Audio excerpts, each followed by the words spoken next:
anger can get the best of us. We often bottle things up or suppress our anger as a way of controlling anger.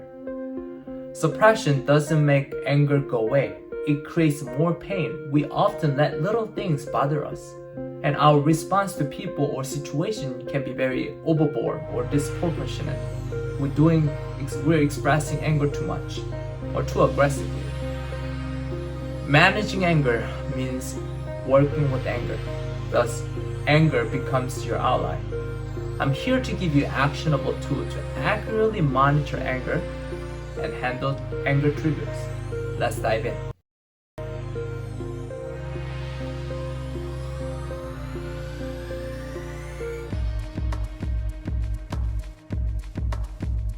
Hello, my name is Hong Jung. I'm a licensed therapist, and I like to welcome every self-healer who wants to work on anger.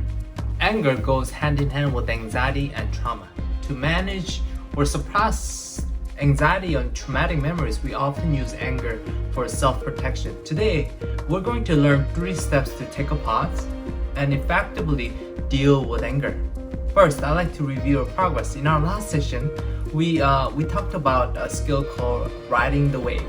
The essence of that skill is to notice anger without acting on your anger's impulses. So I prepared 3 questions down in the description box. So pause the video and take your time here.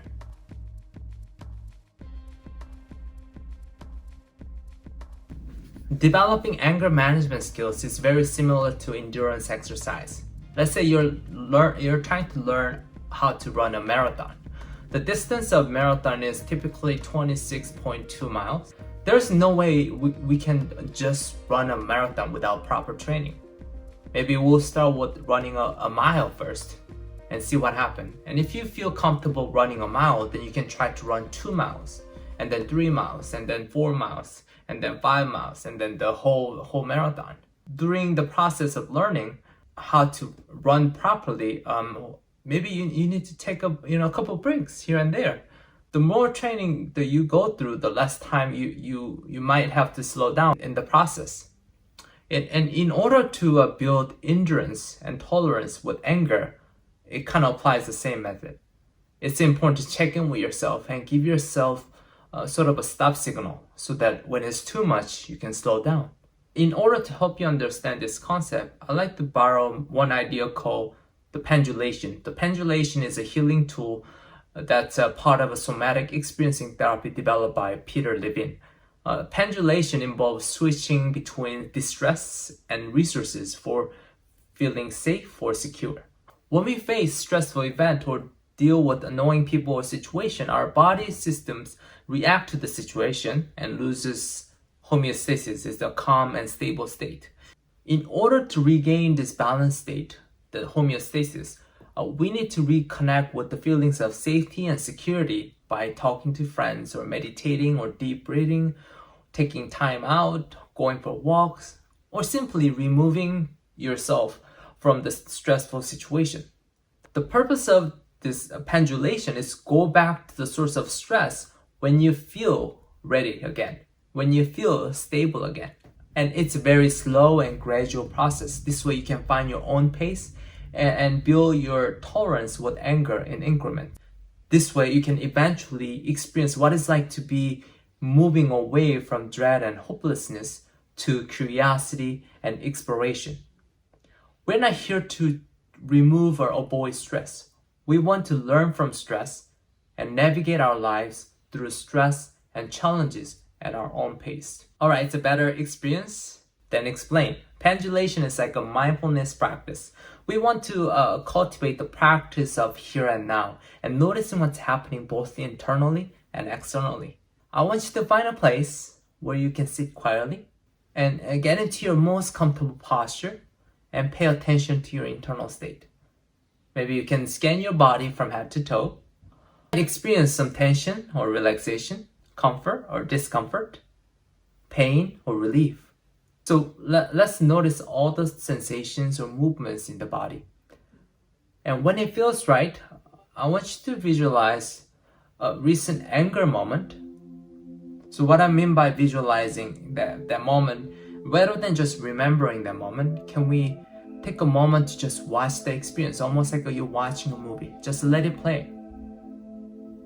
Then I want you to attend to the pre-anger feelings.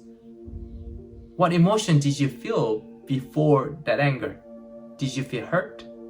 Did you feel shame, fear, or guilt? Can we take a moment to notice that pre-anger feelings?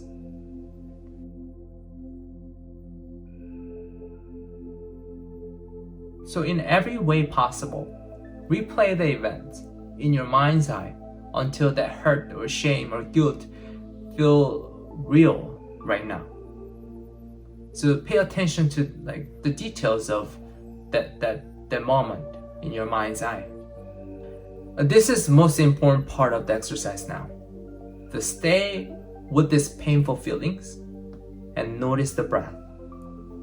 Just simply notice what happened to your breath, what happened to your heart, maybe some muscle tension, maybe your facial tension, or your posture become rigid. Let's notice that. Stay in the body until your body is ready to soften up. So just give your time to your body. And if this is too much, please stop the video. But if you're able to tolerate this, just keep moving. Alright, so drop into your body, keep noticing your body. Allow your body to handle whatever sensations that you're noticing with that pre-anger feelings. Whatever anger-related sensation that you're having, just go with that and just follow that. And maybe you can pause the video and just take your time. Maybe you want to be in a silence just to notice your anger.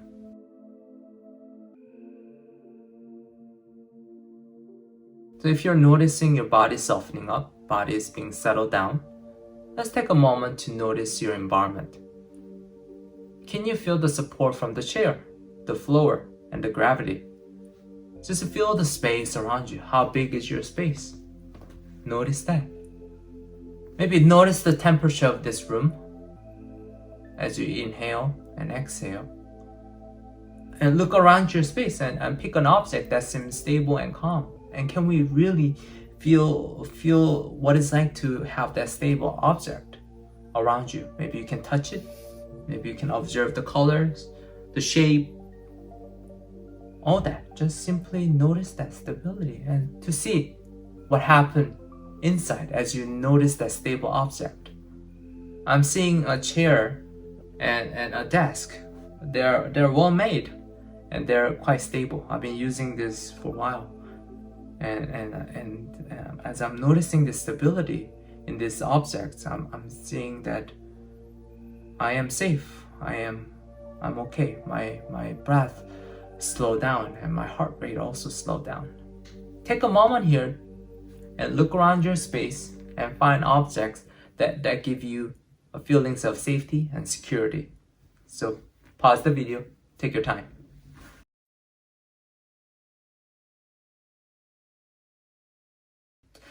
And now, see if there's any change or shift your body's making.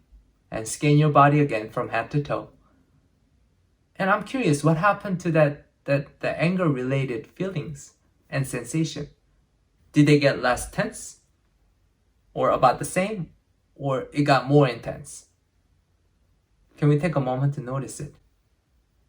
And even little change means a good thing. So let's notice that even 1% change means something. As you notice that change and shift in the body, can we take a moment to pay attention to our breath and heart rate and allow some deep breath here and bring yourself to where you are now? Well done. I think taking a moment to notice where you are here, inside and outside, it's a powerful skill. But it's a matter of giving yourself the time and space. Anger often fixates on what's wrong, the negative in ourselves, the others, and the world. Anger management, again, it's not about making our anger go away. It's about tolerating the experience with anger while we are finding the goodness in the present moment, so that we're holding our anger while we are noticing the goodness, while we are noticing what's stable now. I hope you find our video helpful, and please leave a comment below. Take care of yourself and do your healing every day.